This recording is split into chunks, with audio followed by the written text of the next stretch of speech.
Hey guys, welcome back to Post Frame 360. I'm your host, Josh Nowlin. And for those of you that have been listening for quite some time or watching on YouTube, you'll notice I'm missing my other host, Scott Cragg. I think it's appropriate to, let our listeners know that Scott has moved on to follow some of his other passions in life. And we're going to really miss him. I'm going to miss him on this podcast. I'm just going to try to find my way without my co-host Scott. So one of the ways I'm going to do that, at least I'm thinking about doing that, is hosting a guest each week to talk about current things in the industry, issues. It could be builder, could be manufacturer, but this week we have Mark Eastman on. And Mark, some of you may have been listening for a while. Mark's been on before. Mark has done a build day with Burroughs, some of our customers. Mark runs a consulting and coaching business called Solution Building. And, I think one of the reasons I wanted to have Mark back on is he recently started a weekly session on Wednesdays at 10 o'clock, and it's 30 minutes. We know 30 minutes, that's the key number. That's what we try to keep the podcast to. But Mark calls it Builder's Coffee. And I got to sit in on Builder's Coffee today. And so, we'll talk a little bit about that, what it was like. And, before we go any farther, Mark, welcome back to Post Frame 360.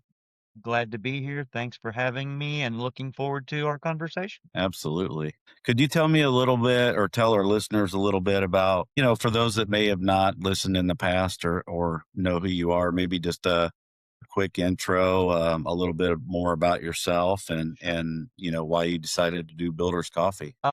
Yeah, so historically, I mean, I've been doing construction now for over 40 years and went through a lot of ups and downs in that time and, struggled with the business side of things and, just trying to figure it all out. And then in 2012, had a accident, fell off, a scaffold plank broke and ended up with a concussion. And in the recovery of that, it was like I was thinking, what would I do if I couldn't do physical construction? And that's kind of led me to thinking about all of the different processes and systems that I had set up over the years that I'd had a lot of my subs ask me about how to do proposals and where I got the system and that kind of thing. And it's like, there's a lot of contractors and builders and people in the construction industry out there that are in the same place I had been and could use some help with that. So that's what kind of then spawned the solution building part of it and to try and help other builders, build their business as well as just the construction part of it. So then, got connected with you guys through social media and that led up to the build day, which I really appreciated and enjoyed, but really liked the setting that it was done in. It was more of a sitting around in comfortable chairs in a smaller group and conversational and was able to just kind of get questions and get feedback and some of the struggles that these contractors dealt with, that's kind of then what prompted the Builder's Coffee. I thought, I could see and have experienced times when you go to the coffee shop and get a cup of coffee and one of your builder friends or subcontractors are there or whatever, and you sit down and you start over a cup of coffee, you start sharing all those issues and talking through them, collectively. And so that's kind of what we're hoping to accomplish is a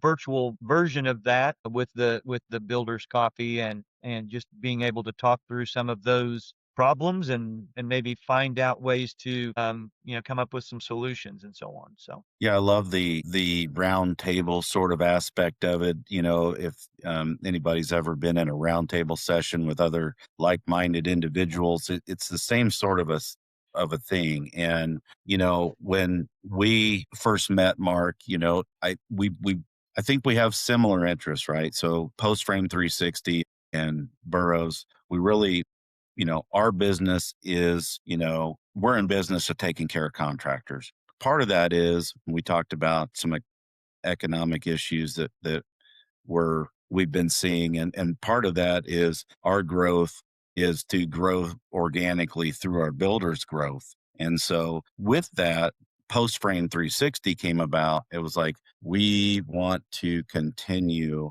to talk about education, to, help our builders grow and meet them where they're at, no matter where that is, and we stumbled across you and your mission of helping builders grow their businesses. And we're like, hey, we have this in common. We need to know more about what Mark's doing. Mark needs to know more about what we're doing. And together, it's like we have the same missions. I was at the build day that we hosted in Tulsa. That was awesome. I loved hearing your story. I loved seeing some of the tools that you have available, which I know that some of our clients are already starting to utilize, which is really, really good. So, yeah, love what you're doing, Mark. Thank you. Well, and I do Uh, think that a lot of it is, mhm. just most builders learn the construction part of it from, they worked with another contractor, or, their dad did construction or whatever, and they've learned how to swing the hammer and put things together, but nowhere along the way did anybody ever teach them, how to do proposals or save money to pay their taxes or be ready for an emergency when they have equipment breakdowns, or communicate clearly with customers so that the customers know what to expect, and do change orders and all of those things that don't feel like building, but can, if you don't do them, will cause all kinds of nightmares. And so it's just, yeah, that's helping them. And I see that in you guys, and that certainly is one of the things that I think helps us connect. You don't and, if you're a great builder and you love to build, I mean, you love to build things and that is your passion. As your business grows, you don't have to learn how to be an accountant.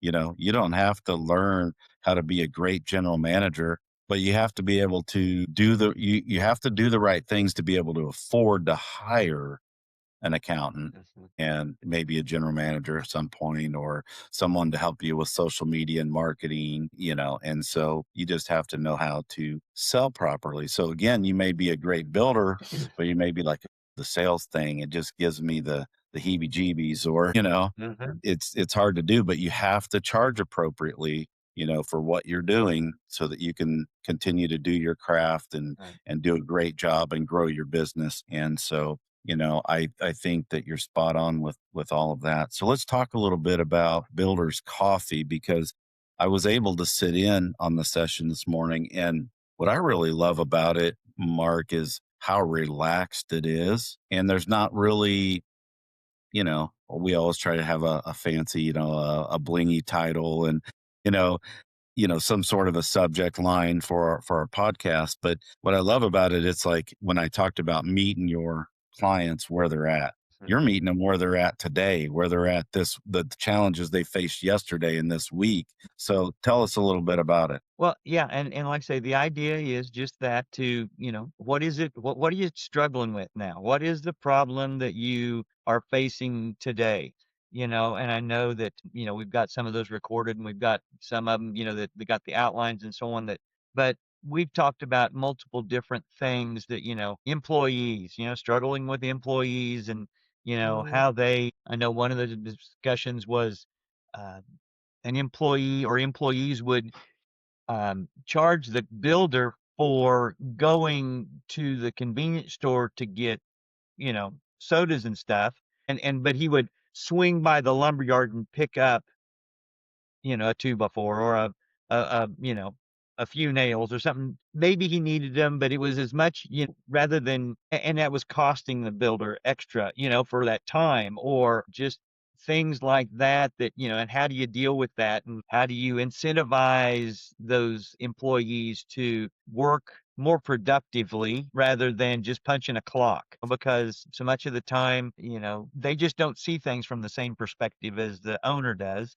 And so those were the kind of some of the things we've discussed. And, like this morning, we talked about Doug was thinking about some different, branching out into some different, things, diversifying, and looking at some of that and the concerns with that. And, we just talked through some of those things, and hopefully that conversation of venting about that problem or whatever, and then hearing the fact that other builders have felt that same thing, or, "Oh, that's not something I've ever dealt with. How does," give more information about it. And so that's kind of the outline of it. Well, and when you get more than, when you get several builders around the round table, so to speak, or over the coffee listening and collaborating is, you've got your perspectives because you also run a construction business and you've been around for a long time. And but then you have, Doug and his business and me and my experiences. And, you get all these different experiences around the table. And it's just some real dynamic conversations can happen which can lead to real action, which could lead to you growing your business. And that's exactly what we want to do. Right. Right. Right. And I've learned more. One of my we were talking a little bit about we've talked a lot lately about the NFBA, the National Frame Building Association, and Burroughs is a big part of that. I'm a big part of that. And but I've often said that there are so many great things that happen during the educational sessions and on the trade show floor and even at the lounge in the evening.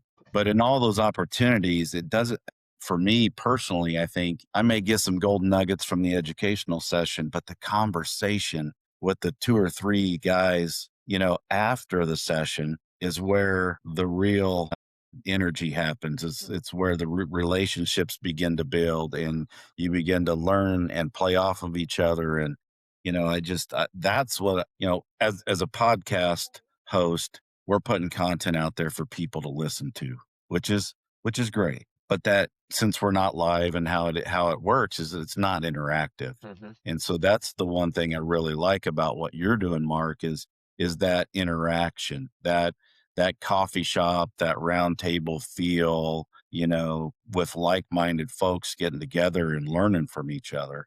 And, and learning about the services that you have also that can help them with some of those challenges. So, I really like that platform, Well, Mark. and I I'm think you're glad you're spot doing it. on, with that. If you go to a presentation and sit in the audience of that, and you can get some great information without a doubt. But when you have a thought, now this is me at least, I may make some notes and then there may be a question and answer time at the end. And if there's enough time for all the questions to be asked and answered, that's great. But so much of the time in the conversational aspect of it, it's like it's in my forethoughts right now. I'm thinking about whatever that conversation is or that topic that's being discussed. And if there can be that interaction, I think that that allows for that opening up of a mind and that, it's a little bit like dealing with a construction customer. And I'll never forget this one time that I was selling some cabinets to another builder and he had me meeting with his customer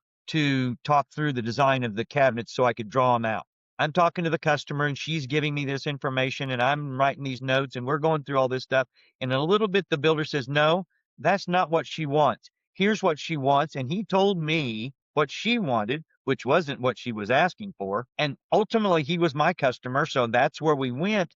And I just thought, it's like, you're building this house for her. There needs to be that conversation of what does she want? Don't, if you're building a spec house and letting somebody come in and buy it, that's one thing. But if you're building a custom home for somebody, there's a reason it's called custom. You're supposed to build it for them as per their dream.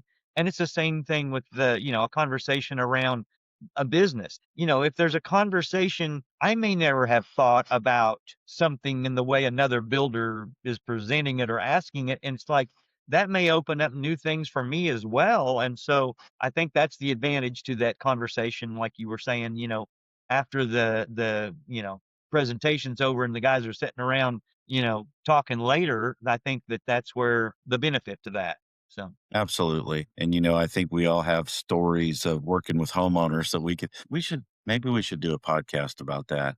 there, That'd be fun. well, there'd be a lot of podcasts that could be done. Yeah. But, a lot of times I think the feeling in the room there is that the contractor's the expert Mhm. and they know, yeah, you can do that. No, you can't. You Yeah. should do this. Trust me, you won't be happy with that if you do it that way. And I think at some point, I know personally, I appreciate that aspect of it versus just the sales rep that just says, Yeah. yeah, yeah, yeah, we can do it, we can do it, we can do Yeah. it, and then we get to it in construction, it's like, we can't do this. Well, you told me we could, and this is Yeah. what we planned on, and So I've definitely seen both sides of that conversation, but And a yeah. lot of that, I think, comes down to just being clear on who you are as a builder. Mhm. Oh, I mean, I'm fine with I build new homes, I'm okay with that, but so much of the time, that's where that contractor's like, just wants to build that new home, and, I was dealing with a customer here recently, well, we're still doing some work on, and it had a big unfinished attic space that we were finishing, and we put in, another bedroom and an exercise room and a bathroom and a sitting room. I mean, 1,250 square feet in this attic space, and as I was talking through, we had started the work and we were well into it. It had a tongue and groove floor, but it was not like a super nice finished floor. And I was going to put a clear finish on it, but she didn't want any sheen. She wanted it to look, and I was struggling with that a little bit. Well, why? Well, then one day on the inside of the roof, where the hip sets down a little below the rafters, we were Mhm. sheetrocking up to that. And I said, "Do you want us to wrap that with sheetrock, wrap it with wood? You want us to paint it or whatever?" And she said, "Can we just leave it exposed and bring the sheetrock up to it?" And I said, "Well, we can." And her comment was, "I want it to feel attic-y." Now, that's a new term that, but she was Mhm. after that a little more unfinished feel, which explained the Mhm. wood floor and stuff. But all that communication led to, okay, now I know what she's after. And Mhm. and that kind of a thing, is too often builders just blow by that and go, "No, we need to do this." But that relationship with her now has grown into more and more work because she trusts me and she doesn't even live in the house. It's a second home. She lives down in Texas. So Mhm. she comes up here to Kansas, but she trusts us with the home when she's gone. So I think that's a big part of it is just that relationship. So Absolutely, anyway. absolutely. So we've talked a lot about, having a your roundtables, your builders coffee session, and networking. And I think that's the word that I wanted to say was networking because so much can happen in life. You can move so much forward the more you network and the more people you know, the right people. And I do truly think that Mark Eastman, you are one of those people that a lot of our builders should know, whether they ever choose to do business with you or take advantage of any of your services or not. They should know you. They should network with you a little bit. I'm going to challenge our listeners to, check it out, listen to you. What would be for someone who doesn't know who you are? Obviously, they know they can email me, and I can get them in touch with you, of course. And I can put a link in here if you want, some sort of a link or your email address on the podcast so that the people can get in touch with you, but I'll let you say it as well. What's the best way for people to get in touch with you if they want to get signed up or want to listen to Builders Coffee? Well, and like I say, we can email would be a good way, just email me at mark@timbercreekconstruction.us and we can hook you up with a meeting link and do that. Another thing is I do write blog posts every week. And if they go to the solutionbuilding.net website, they can get some of those blog posts. And from there, they can kind of see what we also turn those into podcasts and but they could see kind of some of the conversations and then from there they can work their way into other stuff. We've got a digital toolbox.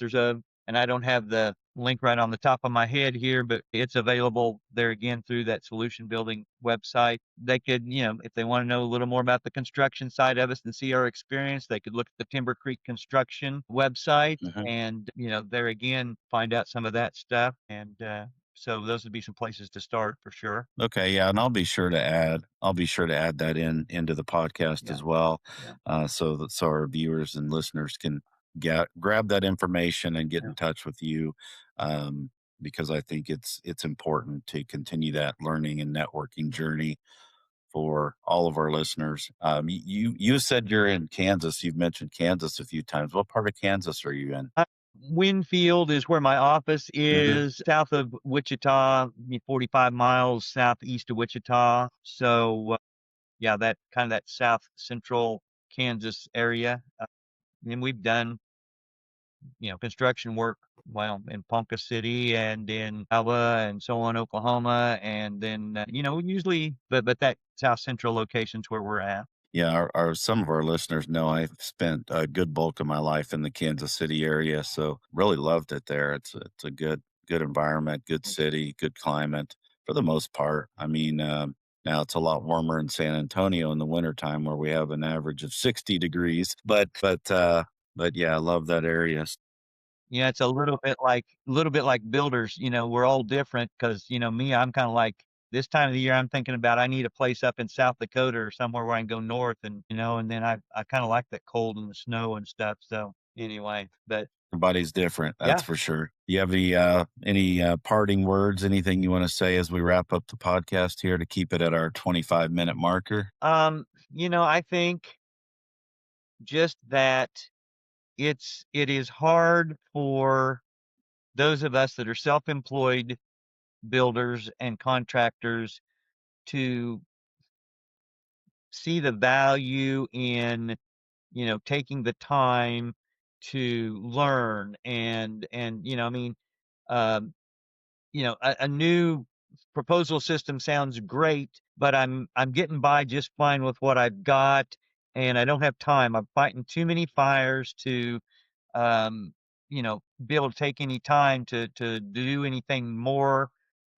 My experience is that if you take the time initially, the the benefit long term is worth the time. I use the example a lot that, like someone in an abusive relationship, that, what I know in here may not be good, but I know what it is. That unknown that's out there is scary. And even though it may be better, just that it's just unknown, and so I'll just stay here. A book I'm currently reading, one of the chapter that I just started out with a conversation this guy was having with a lady, and she said, "I know my life may be hell, but I know the name of every street." And it's that kind of mindset of like, I know this isn't good what I'm dealing with, or I need to be better at it, but I know this. And so I think that's what a lot of builders, it's like, I know there's something I could do this better. I could be better at communicating or doing proposals or saving money or whatever it might be in their business, tracking how much it is that I'm profiting and not, and what kinds of work are more profitable than others, all those things, but I don't have time. I've just got to go out and get this wall stood today. Mhm. And that's the struggle. And so I think that that's the big thing is just know that it can be worth it if you take the time. Yeah, and that's what I wanna end this with is take the time. It's if you allow the business and everything to run your day, it will run your day, and you're gonna find yourself always searching for the time. Where's the time? Where's the time? But for something this important, I love what you said, take the time. That's not, "Let's try to make time," it's, Yeah. "Take the time." And Intentional so action is what's and required. exactly. Shut your phone off, shut up, and do this Mhm. because you have to take the time to do it to grow your business. With that, Mark, thank you so much for joining us again. I'm sure we'll have you on in the future again. We do appreciate it. Our listeners, thank you for listening. Be sure to like and subscribe to our podcast. Be sure to share this episode with your friends and family. We do appreciate it. And with that said, until next time, take care.